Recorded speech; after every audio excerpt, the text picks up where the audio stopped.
All right, welcome back to Optimal Self Conversations, where we talk to incredible people who through adversity, grit, and persistence are forging the path to being the best version of themselves.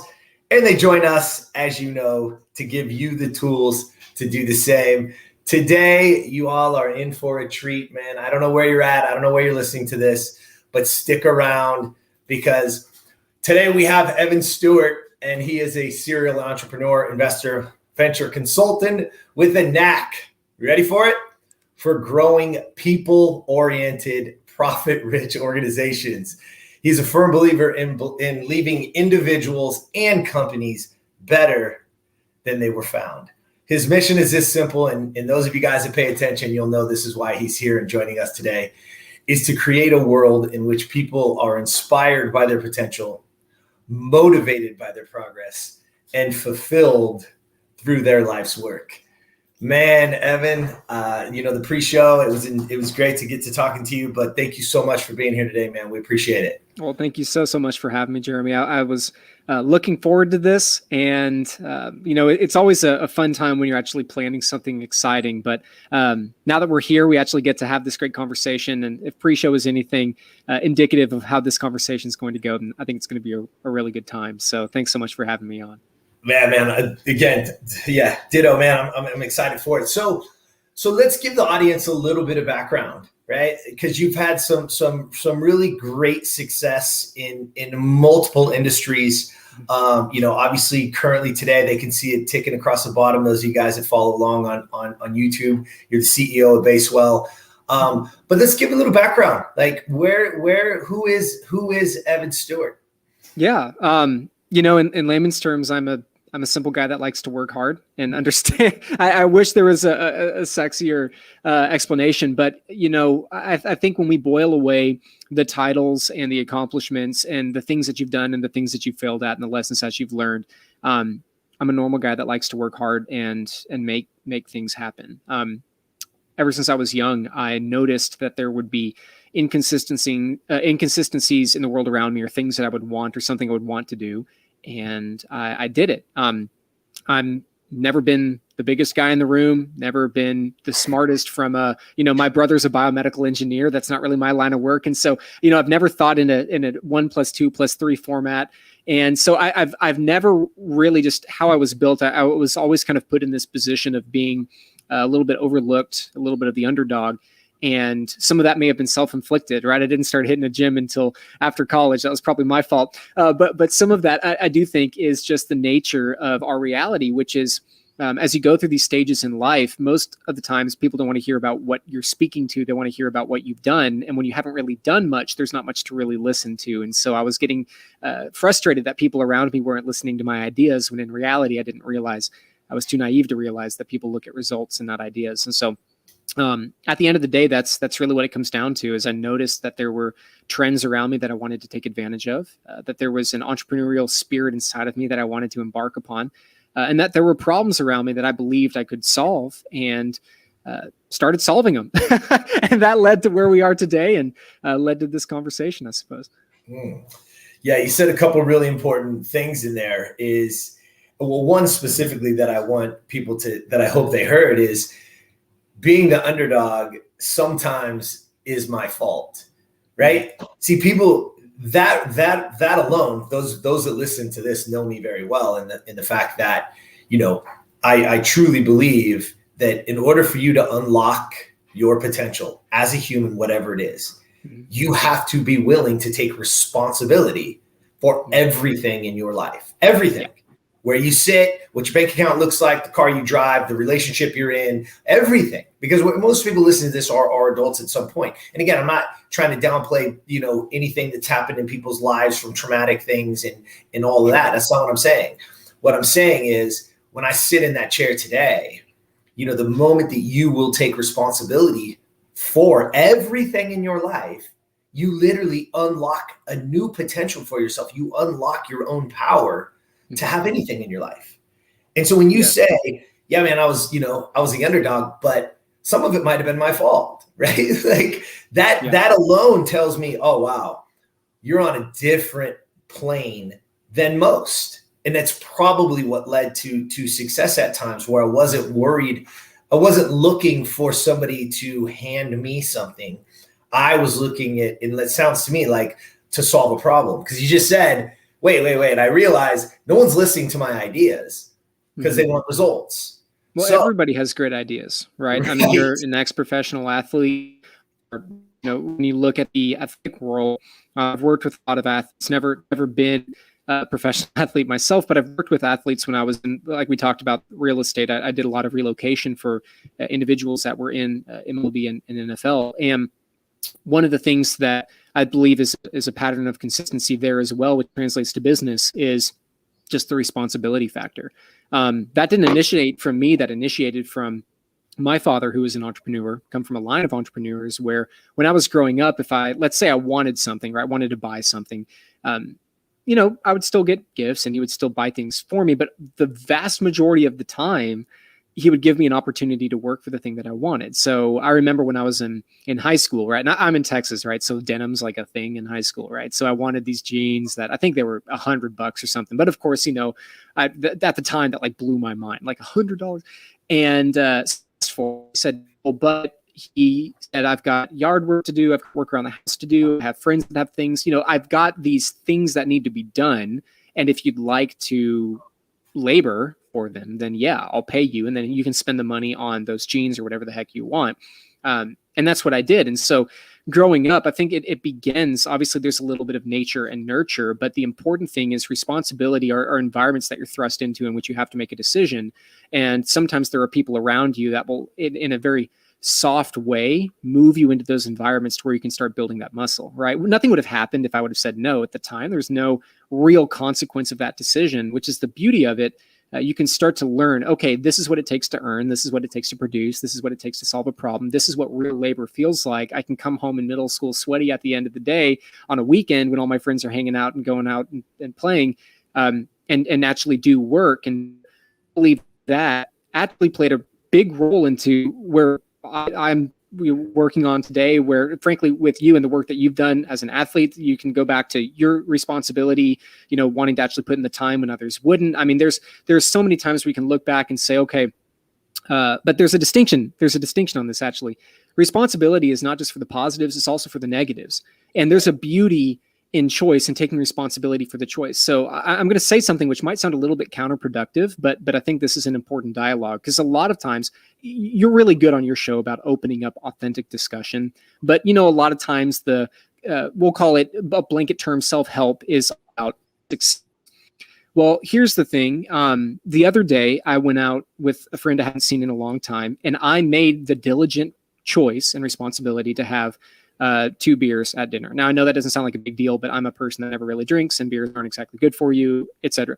Now, I think it's really important to take responsibility and say, I'm willfully choosing, and I'm okay with the decision to do something that's complacent, something that's mediocre, or make a decision that goes against a narrative. Okay, so I use my 2, but let's zoom out for a second and use an example of choosing to rest, choosing to hang out at home instead of go out with friends, choosing to settle for a certain income bracket if that fulfills your needs. I'm not saying to settle. This is an important distinction. I'm not saying to choose complacency over growth or mediocrity over growth. What I'm saying is that it goes both ways. And once you, like you said, you unlock the ability to choose and accept and take responsibility for that choice and acceptance, whatever that is, that gives you the power to move around in that. So if I'm willing to say, hey, $100,000 or $80,000 a year satisfies everything I need. I work for a company, time with family, and time in the gym, and this is fulfilling my desires. If that's a choice that you're willing to make, that fulfills what you're looking for, and you can get out of life what you're looking for there, and you can still grow within that framework.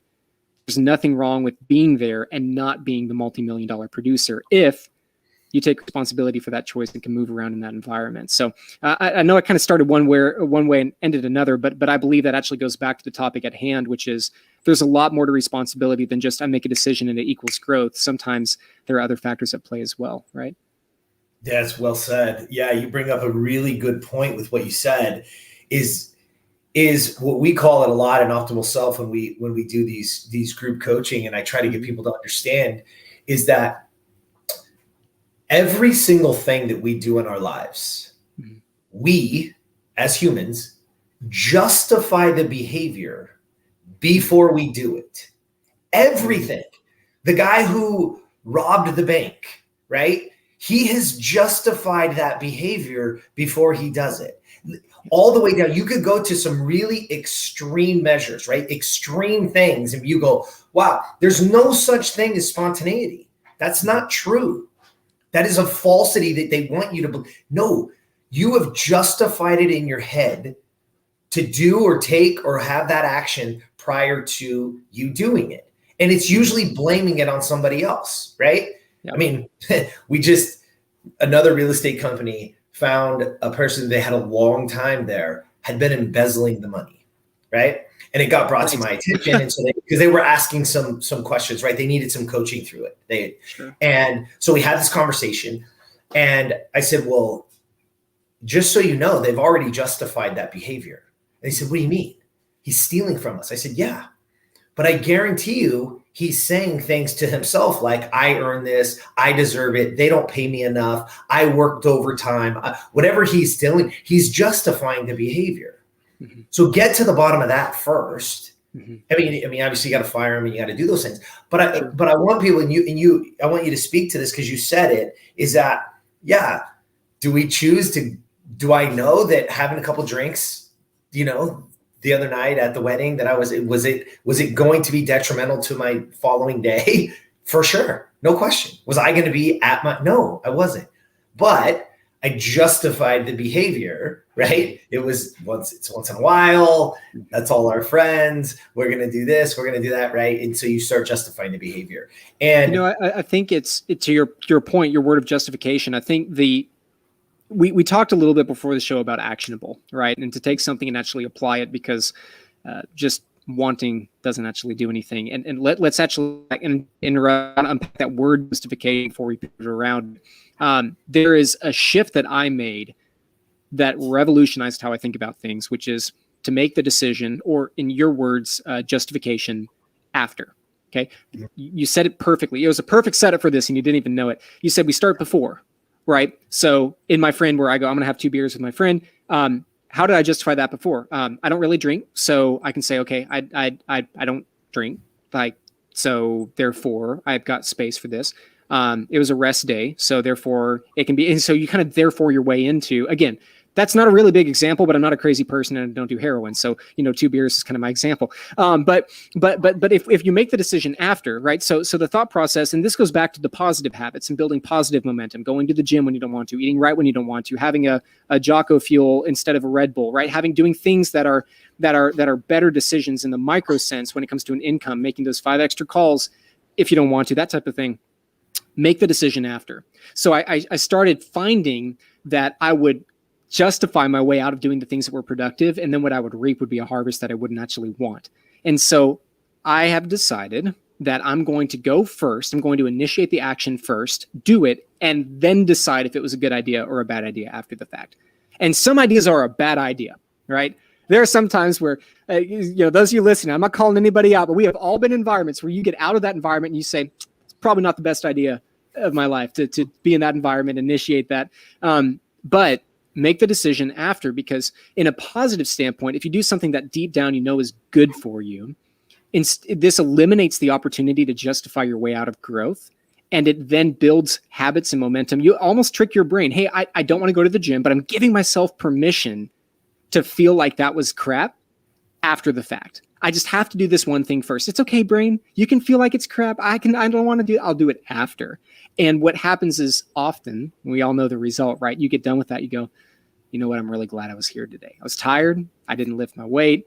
I'm really glad I was here today. I showed up at work. I made those extra calls. Maybe I didn't get that closed deal, but I'm really glad that I built that momentum today. And that's the mentality that you want for that sustainable growth. Yeah, that's beautifully said. There's a great quote from the Harvard psychologist Jerome Bruner, and he says, "You're more likely to act yourself into feeling than feel yourself into action." That's good, right? And that's what you're saying, though. It's like, yeah, man, there's days when I don't want to do it, especially the things that I know that I should get done, right? The get up in the morning and get some movement in, right? Our principle 1 is hydration. That the very first thing that goes into our body is, 16 to 24 ounces of water, a pinch of Himalayan sea salt and lemon, right? To actually, so we get some absorption with the Himalayan sea salt, and we go through the whole thing with our principles. And the reason is like what you're saying though, is that I believe, and I want you to speak to this because this is something that I think you're in alignment with, is that I believe that when you're looking at something, that in order for me to have greatness, I have to start again somewhere, the smallest things, right? James Clear calls it atomic habits. Duhigg has his stuff as well when you talk about it. But there's an awesome quote. It's behind me. Miyamoto Musashi says, if you know the way broadly, you will see it in everything. Mm-hmm. And where that hits me is that, excellence in anything increases your potential in everything. Mm-hmm. So now if I can get you up every morning and say, okay, hey, look, I know it's going to be tough. I know you got the kids and we're back to school and this and blah, we can go down the list of what everybody has to do in the morning. And I said, but hold on a second.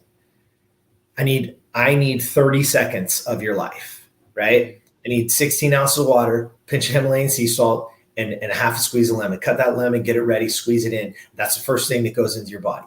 Before the coffee, before the Jocko Fuel, before the Red Bull, before the whatever it is you choose to use, right? Like I'm into it. I love coffee, bro. Like bring it. But I also know that the control center, which is my brain, right? It needs to be hydrated. The only way that thing fires correctly is if it has all it needs to do so. Now, so if I want you to speak and I want your thoughts on, look, again, anything that you do, if excellence in anything will increase your potential in everything. Mm-hmm. Yes, I totally agree with that. And I believe it's important for all of us to remember that all uncommon things begin with common people, because we'll often put individuals and we'll put circumstances and we'll put companies and we'll put whatever it is that you inadvertently look up to on a pedestal. And then again, going back to your word of justification, we can justify, well, Jeff Bezos was successful in Amazon because he hit it right before the internet blew up. And, we can go back to it, but at the end of the day, it's really not complicated. It's just the answer that people don't want to hear, right? You do one thing consistently for probably 5 to 8 to 10 years. And that is the majority of your focus during that time. And in that focus, it will allow you to elevate in other areas, right? Just like you said, I'm a big believer in water is the very first thing you have, even if you're going back to bed that day because you just want to relax and get when you're awake.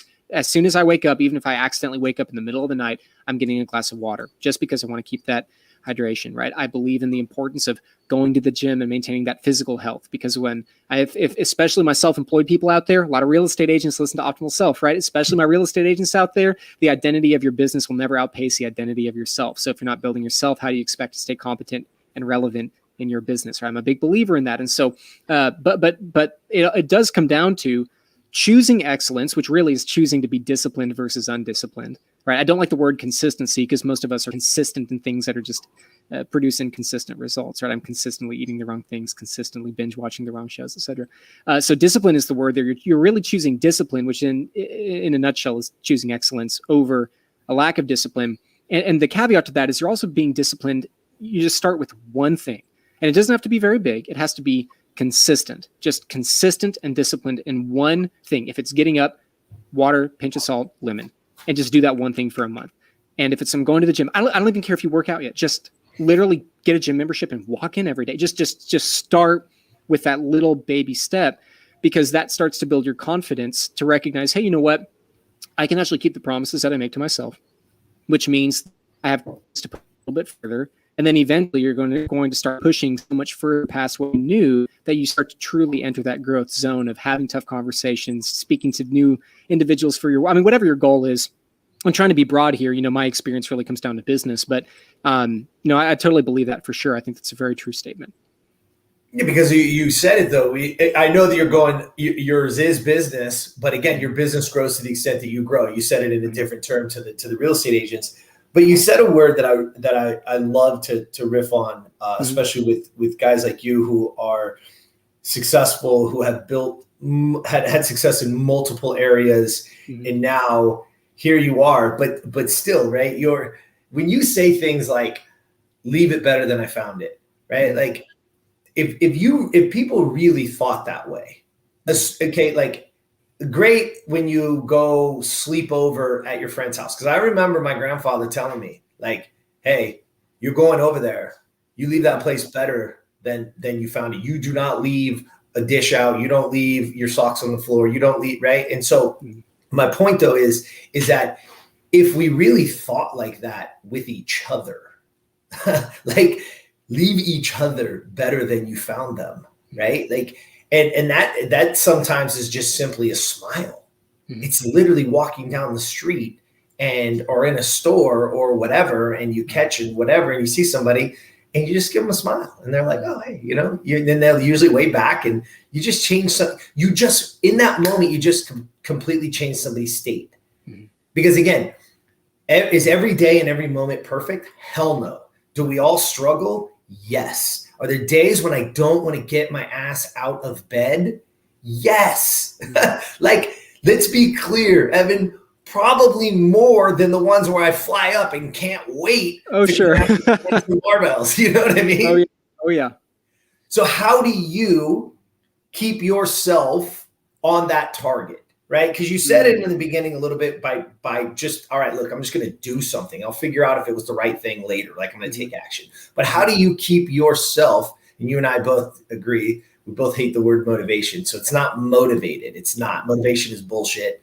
But how do you keep yourself going?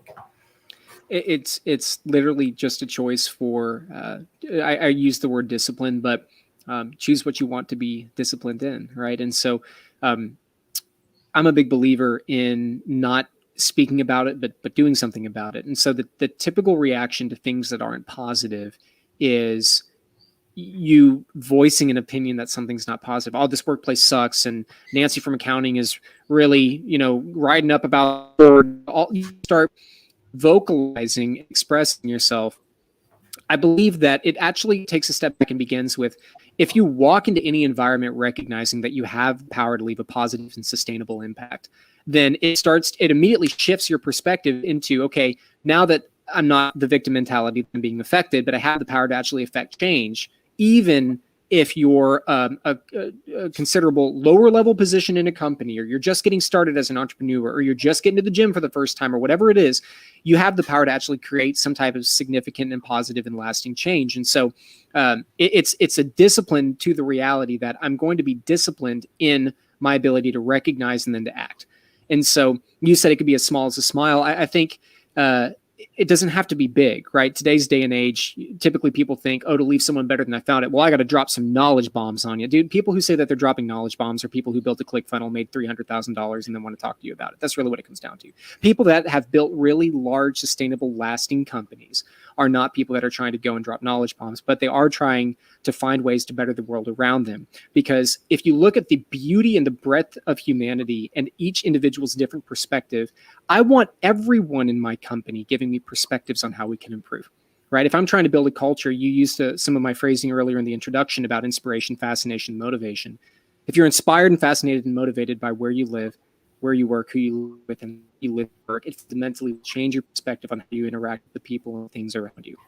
Okay, so if I'm trying to build a workplace, which is the vast majority of our day-to-day, so why isn't that where we're spending our focus on creating an environment that actually invigorates instead of depletes? If I'm focused on my environment, I want everybody in my office space talking to me about what they see and what they think. Not in the negative necessarily, unless there's a problem, right? But in the positive of, hey, Jeremy, I really love this, and this about the office. Or, hey, I noticed that there's this type of cultural interaction. I know you think it is this way, but it actually looks like this way. I want everyone's perspective, so that way it eliminates the echo chamber. You talked about being the smartest person in the room. I don't want to be the smartest person in the room at all. In fact, I've really grown into a type of, I guess, just rhythm of being very, very quiet when I enter these new rooms. I went through a period of time where I had a little bit of success in some of my other exits and was on some stages and a lot of shows and a lot of environments, which I'm all about. Obviously I like podcasts, that's why I'm here. But I started getting into this rhythm where I was doing so much more speaking than I was listening. And I recognized that that's really detrimental in the long term, because you can truly learn from everyone. And for those of you that are, let me speak to my business professionals for a second. To those of you, like, let's go all the way down to real estate, because you have a lot of real estate people that listen to this show. One of the best things that I ever did when I started my real estate, I started as an agent, then built a brand, and then eventually sold, exited the brand. But when I started was when people didn't want to work with me, I would take them out to dinner specifically to talk about why they didn't want to work with me. And you want to talk about some conversation, someone does you, and you ask them why, that person will tell. I don't care if they have that full day, they will tell you exactly why they don't like you. But here's the beauty of it. That mistake may have cost you that listing or that business opportunity or whatnot, but it's just that one if you can fix it. And when you're willing to think to yourself, how can I leave this environment better than I found it? Part of it is being equipped with the knowledge necessary to make the action by eliminating that echo chamber that you're in order to actually do the positive change that you believe you're set out to. Someone says, hey, Jeremy, man, you came up and you gave this and take, but this really rubbed me the wrong way. It's just not my thing. Okay, well, you go, man, I didn't think it. Thank you for telling me. I didn't realize that it came off that way. And now in your mind, you're thinking, okay, how can I do this differently, better? And then you start to tweak, and eventually you eliminate some of that craziness. So, as a real world example of where that could potentially play out in the day-to-day. That is tough. We had a gentleman who's actually a good friend of mine who's a syndicator, and one of the things that he talked about was, he actually put it on the podcast, and he said, hey, the 3 people who love you the most, send them an email and say, hey, I will not respond to this, but basically, what do I need to work on? What do you see are my strengths, and what do you see are my weaknesses? Mm-hmm. And I'll be honest with you, the thought of that is frightening.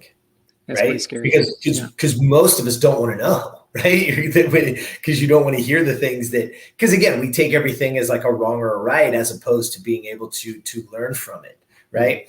But part of what that does is, and you've used this word a couple times, and you clearly have this when just your tone, your posture from the moment we met, like talking, there's a confidence to you. There's a confidence that comes from your voice. Mm-hmm. And I have many, many thoughts on this, but I want to know for you, because when I hear it, I look for things. Where do you feel like that comes from? Because a lot of these people, a lot of the things that I get are like, man, I just don't have the confidence to do this. So where does that come from for you? Because you clearly have it.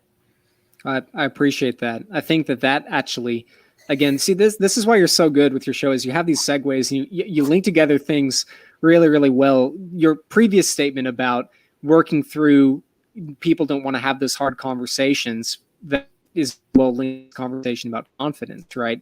At some point in time, you're going to have to confront your reality. I want to choose how I confront my reality. If my reality is that I'm out of shape and my business is failing, then I want to choose to confront that before it actually becomes the reality that confronts me, which is, your children are hungry, right? And so you set these thresholds of what becomes a non-negotiable. In that situation, I would probably justify things that I wouldn't normally do in order to get out of that situation, right? So, but the non-negotiable is I don't want to get there. So the confidence comes from, and this is probably a different answer than you're expecting, because a lot of people expect, you built the business and now you can do it. And actually, I think that's bullshit. I think the confidence comes from getting beat down again and again and again and again and again. I don't believe that confidence comes from succeeding. Why? I know a lot of people that are really successful that have no confidence. I know a lot of people that did super well in school that have no confidence. I know a lot of people that happened to be in the right place in the right time, because it does happen, and they built a $30 million business and they sold it and they have no confidence. I believe confidence comes from waking up every day, getting beat down in the dirt, and waking up every day again and getting beat down. And then one day, all of a sudden, you walk out your door and you don't get hit in the face. And you go, whoa, that's interesting. Like today, you walk out and you're all scared, and beat in the face can look like you're on your 1,000th cold call without any work. Beat in the face can look like you're not making any progress at the gym because you don't have enough calories. It can look like whatever it looks like. The confidence for me came from what I call threads of consistency, which are, if you look back at the roadmap that you've taken, there's a pretty clear-cut path through the grime and the mud. And I start to look at what's the consistency that's been threaded through how I've made it to where I'm at. So the confidence isn't from doing and being a success in this area, the confidence really comes failure in the area. Okay, I can now have more confidence because I now know that this wall exists. I know where it exists, and now I have to find the edges of it. And so if you're walking around in the dark, think about it like this. You're walking around in the dark. No one's turning on lights. This isn't some metaphor about the lights turn on and your world gets great. No, the room's dark and it's staying dark, because that's how it is as an entrepreneur for quite a while. You're walking around in the dark. Well, at first, you're going to be really concerned that it's dark. You're not going to want to move. You're nervous, but eventually you got to move. So you start putting your hands out and you start feeling for, oh, there's some furniture here and there's a wall here. After a while, when you're in the dark, you're going to be able to move faster, move more efficiently, and not think about it. It'll become reflexive because you've been in there for a while. You start to recognize where the items are and you can move around them. Well, that's the same thing in our journey is we're building up towards something great. We start to recognize where these metaphorical items or walls or roadblocks or whatever metaphor you want are. So I now have the confidence to say, okay, I have to do this again. I won this deal, got to win another deal. And now I know that there's a wall right there. So I can move a little faster. And now I know when to turn right. And if you do that long enough, again, a 5 to 8 to 10 year consistency or discipline, if you do that long enough, then it gives you confidence to recognize, hey, I no longer have to be fearful of how I'm moving in the day to day for 2 reasons. A, I've been beat down enough that I know what it feels like and I know how to get back up, which gives me confidence to not be afraid of getting beat down. And B, as I embark on this, I'm willing to know that there are walls that exist that I know about, and I know how to move around them. And that combination, a lot more confident than, well, hey, I did this thing successfully, and therefore, because that's, I think, really what rewires our DNA, so to speak. Dude, you are, oh man, you said so many great things, and I want to touch on them, but I use the word champion a lot. And I'm not always saying champion like the person who won the gold medal at the Olympics or, the NFL team that, Tom Brady throwing the touchdown pass. Like, yes, they are champions, but the only thing that separates in everyday life from you being a champion, and I'm saying you are a champion just in everything that you're doing, is that champions are willing to lose. You see, most people aren't willing to lose, just like you said. Right? You said your confidence is not from the success. The confidence is knowing that I'm willing to lose, but I know that I'm going to get up and go again. And so you said it, and I say this, I've probably said this a gajillion times in my life because people ask me that question. I talk about it a lot. Is I said, but confidence is only earned. There is no other kind of confidence. You might look at it, and if it's unearned, it comes off as arrogance. And most of those people, when you get behind it, they fail. They'll fall. You know what I mean? For real, because it's usually a mask. When you're arrogant instead of confident, right? Confidence is humility. Arrogance is ego. Right. Exactly. And you also said in the confidence is threads of consistency. And I think that's where, we use the word a lot, and consistency is flown around everywhere. I mean, every single meme, every single wealth or mindset motivator, page has, consistent. And again, you and I are aware, and the people who are listening, because we do say it, and it is true. But the consistency for us is being the best version of you. Your business, again, the businesses that you grew, the businesses that you built and exited for a profit, only grow or only get there if you grow, if you are ultimately becoming the best version of you. Right. And so, and we lose sight of that because we think it's a metric, and we need to know the metrics, and we think it's a thing, right? Or we think it's the next app or this, whatever I need. But the truth is, what we all need to do is go stand up, walk over, get in front of that mirror and take a real hard look. Yes. And at that moment to say, am I really, be honest, being the best version of me? And if you're not, what does that look like? Who is that guy? Who is that girl? Because if I don't know who it is absolutely impossible to be them. Right? Yes. And let me ask you this, because you're now into, your next endeavor, right? The CEO, and you're building, in the tech world, or, and so where, again, how do you see you? Like, because again, we're building this confidence. You have confidence, because here's another thing. And I want you to speak to this, because I get this all the time. People read my bio and they go, oh, he played for the professional baseball. He was an all Pac-10 infielder. He went on to the CrossFit Games. Actually won an event. At that moment, standing on that box, man, I was #1 in the world. Nobody beat me that day. I get to beat my chest, got pictures, right? It's all great. And I tell people all the time, though, like, and we hear it, success leaves clues and all this other bullshit. I'm like, let me tell you something. That guy, he would get his ass kicked in my life today. He is not anywhere near good enough to sit in this chair with you and have this conversation today. Like, he was good enough in that moment. But ladies and gentlemen, it doesn't fucking matter what you did prior, if it was good or bad. Yes.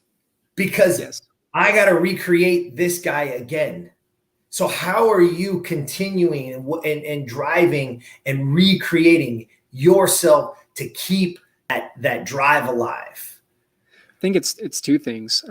This is a really controversial mentality, and a lot of my even a lot of my friends now don't necessarily agree with me. But I don't believe in accolades. Now I say that with a little asterisk, because I believe that it's important to recognize what you've done. It's important, saying, thinking that you're nothing when you're actually something is false humility, and that's really arrogance when it comes down to it.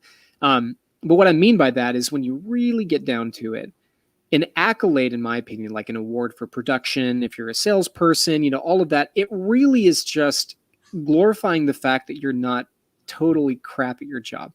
And it really is kind of glorifying the fact that you're just not bad. Yeah, you might be great, but greatness is just not badness. And so I think I used to put these things on the pedestal of, I'm going to get this award, I'm going to hit this number, I'm going to hit this goal. And then when I started doing some of the things, these goals that I had set out for myself, I recognized that felt a lot like what the previous level felt like. It's just a lot more complicated when you're, doing tens of millions in business than when you've got 30 employees instead of 1, and just infinitely more complicated. And then the second thing is kind of lowering that down to the point to where you can recognize it and acknowledge it, but you don't give it the weight that most people do, which is anybody ever walk, you probably done this, right? You walk into someone's office, like a professional's office, and it'll say like the best blank in 2013. And you're like, okay, so you've been off the game for 8 years. So that's good to know. I don't feel comfortable getting this surgery anymore. So you can see that people will give this weight to these accolades of, I'm going to chase this trophy, and then that's what they live in, right? It's the ex-professional athletes that the only thing they can talk about is glory days, right? Or even, I guess even more so, the college athletes, where the only thing they can talk about is score. And not to diminish an award or accolade, but I think when you eliminate the weight to say, okay, I appreciate this moment, and I'm recognizing this moment, and I'm present, and tomorrow it doesn't matter. That's really important, like what you stated. I totally agree with that. And then the second thing, and this is much, much, much harder for people to do, is you have to legitimately stop thinking that you are the greatest thing on earth. You have to stop being egotistical. And it's like I said at the very beginning, that's not a false sense of humility. I'm just a guy that likes to work hard. That's it. I do two things. I'm not horse shit at my job, and I work really hard. And that's really what it comes down to. And you have to start walking around with the mentality of, I'm actually not as great as I thought I was. Everybody says, oh, well, you're, what was your phrase earlier? You were talking a little bit about how you're not qualified. What was that phrase? Do you remember what you just said? You had said like you're gifted, or you're enough, or I guess in general, we can just kind of blanket under all those terms, right? We hear that as a in motivational work. You're enough and you're gifted. Actually, you're not enough, and you're not inherently gifted. And if you think that's not a negative statement, that's a reality, which is if I wake up in the morning and say, you know what, I'm not uniquely enough just by existing, And I don't have capability just by existing. And it starts to empower you to go, okay, if I don't meet the mark now, what specifically do I need to enact in my life in order to make sure that the mark is met? And if you recognize that I'm not innately just amazing, then it starts to give you that mentality of, well, then how do I get there? And so I think as a kind of a wrap up on that statement, the three things, I guess, action items, as you would say, is you have to eliminate a validation as being a trophy. Recognize it for what it is.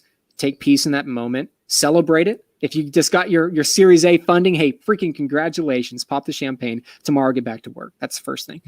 The second thing from there is to really recognize that humility, and that you're not innately amazing just because you exist, but that humility, recognizing that you have to apply yourself to actually hit that level of amazing, or whatever it is, whatever word you want to put in there, gives you the power to truly do that work. And then the third piece, which I didn't touch on, but I think it's innate, is just shutting up and listening. Like I touched on this before from a culture standpoint, but I love listening. Some of the greatest ideas were given by people who were arguably people that would inevitably be overlooked, maybe in a professional hierarchy or something like that. And when you can combine those three things, it's a pretty powerful recipe, I believe. Yeah, that's very well said. And I think that we have a lot of that. I do talk a lot, and I use the word unique because I do believe we all have our own unique blueprint. I agree. But the blueprint, I totally agree. The blueprint is only, but we have to now dig inside to unleash it. Mm-hmm. Right. It's not just going to come out. Right. You're not just going to look.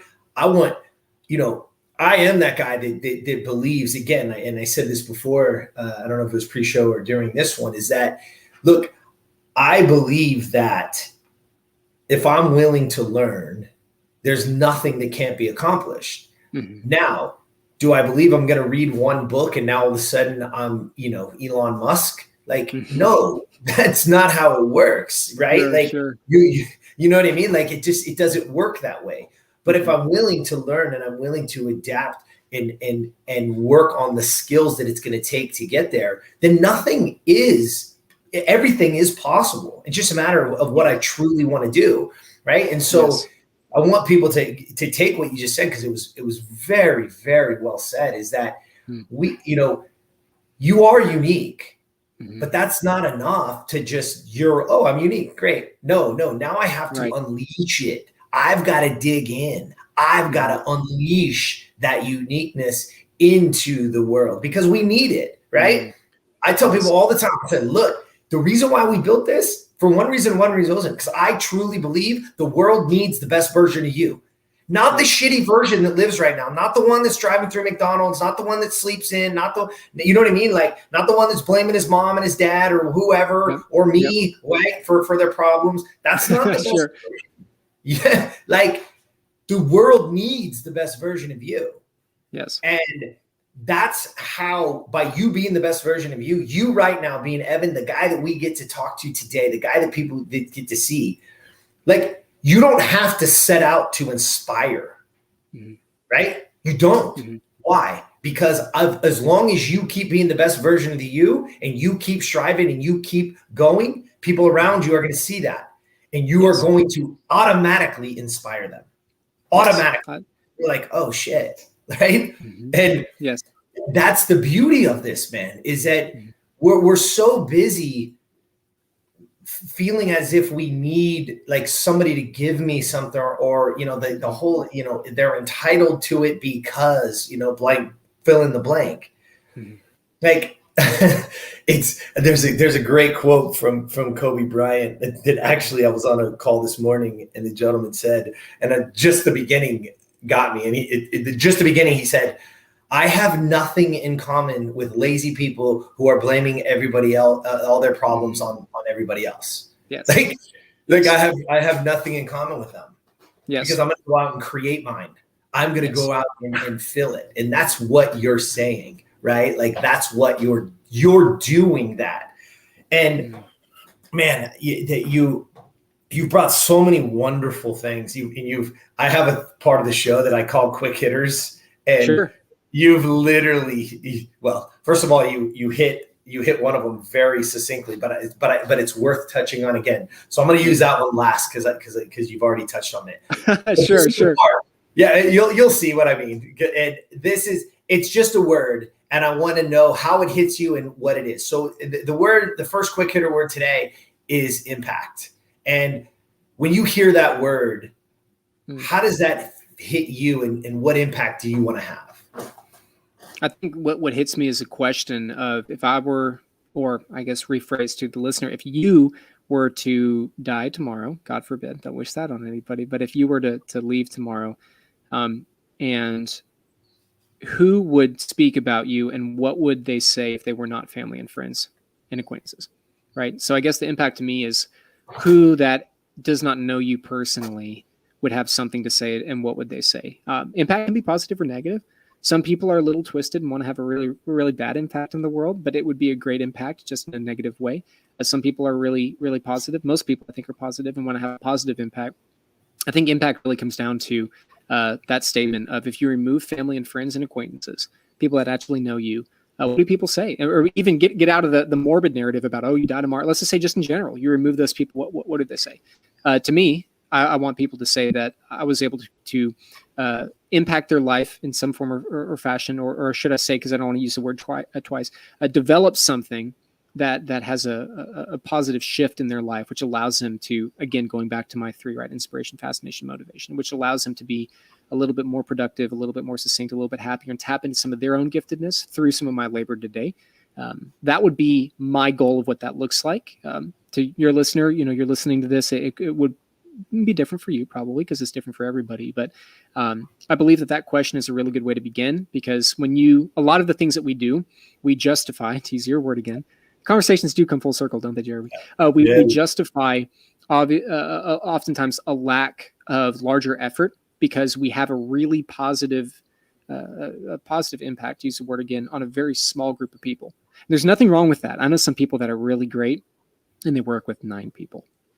But if that's not what you want, again, responsibility, you have to decide and commit to what you want. If you want to be great with a very small people say, my life begins and ends with my children, and all I'm going to do is work with these 3 people here. And hey, that's a very noble thing. That's fine. Just decide, commit, and then be disciplined in that. And I think that goes back to that word of impact is what do you want that to look like? Very well said. And we're going to go here again, discipline. How does that factor into your life? Yeah. Discipline goes, I mean, it's what type of harvest do you want to reap?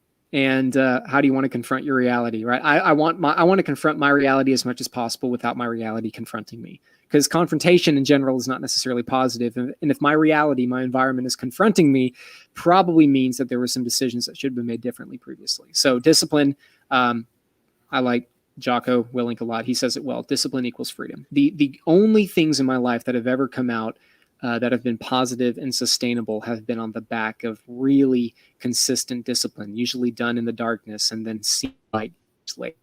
That's what I would say comes down to discipline, just a statement of how do you confront your reality, right? Do you want it to hit you, or do you want to confront it? And I choose to run a little more head on with that one. I love it, man. I love it. So I think that is the gist of this conversation is a few things, right? Is understanding that we do justify it, but we can do so by confronting our reality. That's where most people are running. It's such a strong statement for you to, and again, if somebody goes and looks at the things you've done and reads your bio, it's very easy to see success, right? Because there's a lot of it. But the truth is the discipline. It's confronting my reality every day, willing to work hard, not looking for the accolade, not looking for some trophy at the end of this thing, right? Like, because again, they truly don't matter. And that is that I could not, I mean, I agree with you, and I want people to truly understand that, because there's so many people that are running after this fake gold, right? They're running after something that really doesn't exist, because we want the fulfillment, right? Mm-hmm. Mhm. And Yeah, I think to your point there, we talked about roadblocks a little bit earlier, but a roadblock is something that can affect you, not the victim mentality. Sometimes life literally happens to you and you're not a victim, but you're like, wow, I am really affected. 2020 is a great example of that. But sometimes life happens and things have to shift.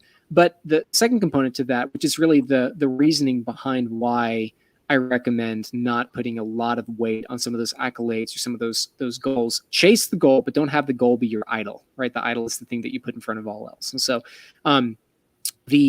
the reason for that is that a roadblock can just as well be something that's in your path as it is something that you pay your attention to, because your body goes, your life goes wherever your eyes are. So if you're focused on that one thing, you're going to go towards it. But if that thing's in your rearview mirror, then that's where you start to regress. That's the plaque on the wall, best blank in 2013. That's where you start to have that type of regression.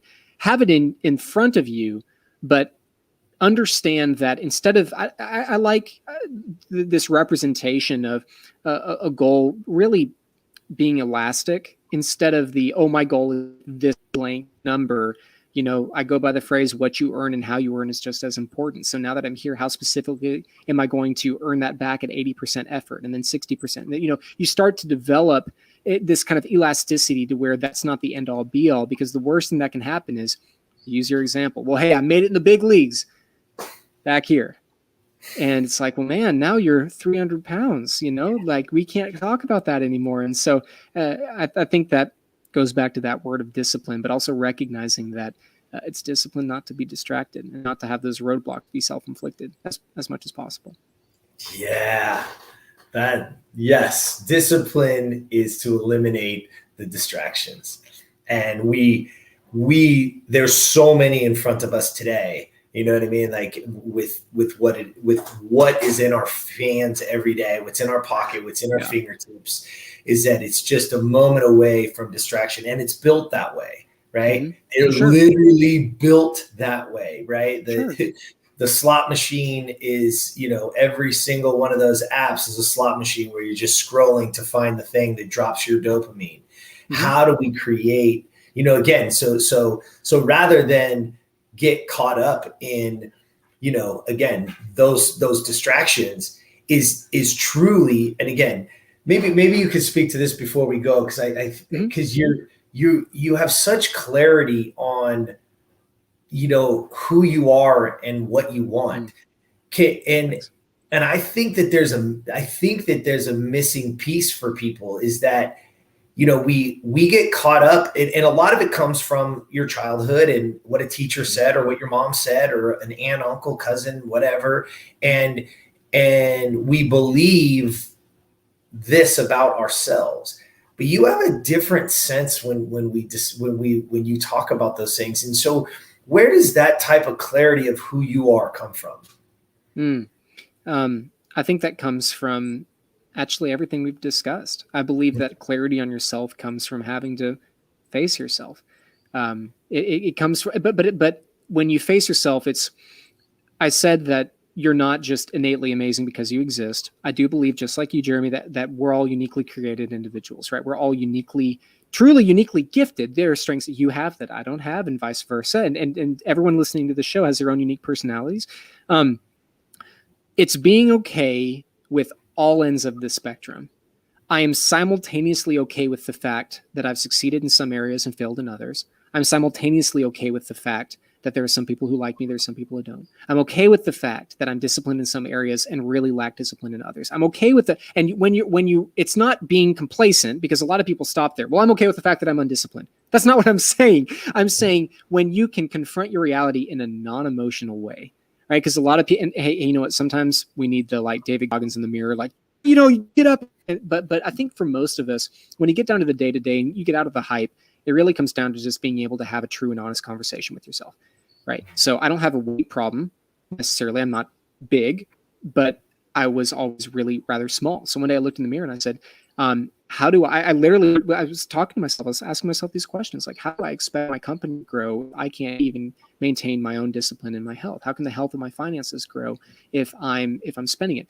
I was starting to ask myself questions, which gets a little more existential, but it's important in the conversation. Like, who else other than myself profits from my decision? Right? That's an incredibly important question, right? Who else other than myself profits from my decision? What's the product in this conversation, right? If you can't define the product, you probably are the product, right? It's things like that. And you start looking around, and then it's, hey, using your example, I'm off most social media. If you go to my website, evanstewart.co, you can find me in 4 places. That's it. I don't answer DMs. I'm sorry for people that are trying to get in touch. I'm really hard to get in touch. Why?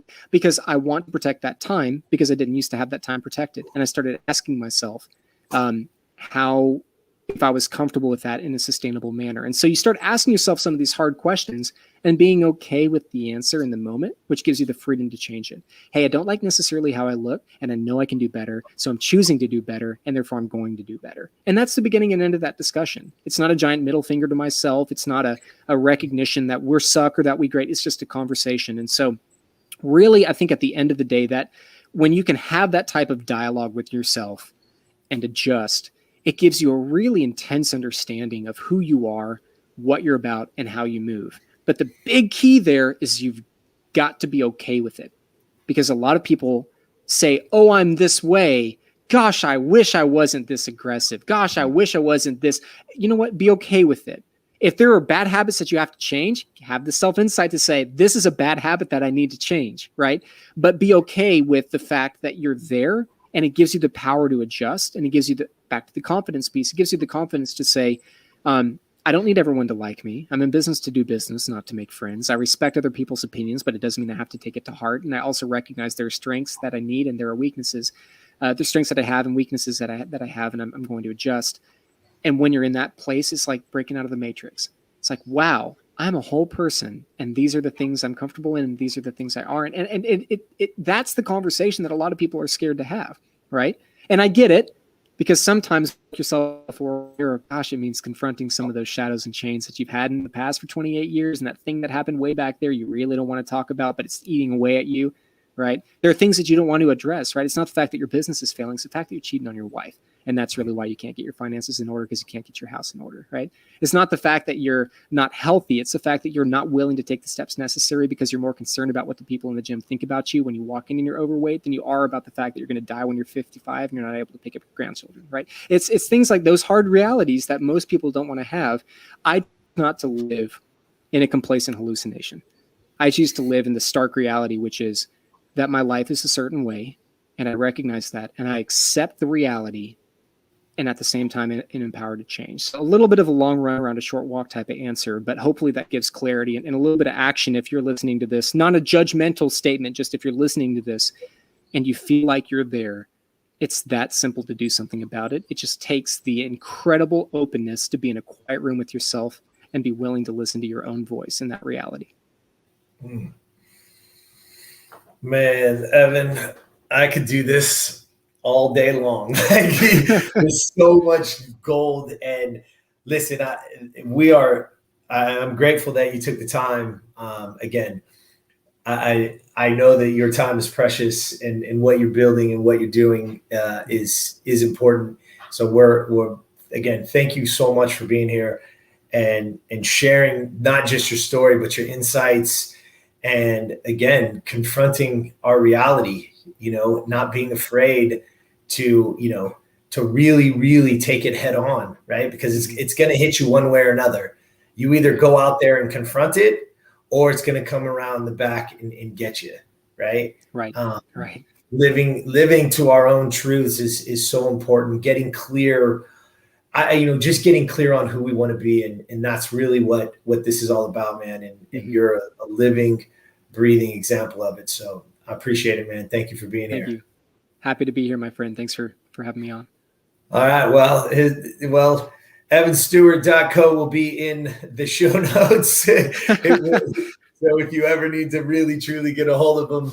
You can find me on one of my 2 social medias. So. You're going to have to find them, man. We're not again, don't make it easy. I love that idea, because you got to protect your time, because it is the only commodity that once you spend it, you can't get it back. So we're grateful that you spent yours with us, man. So once again, thank you.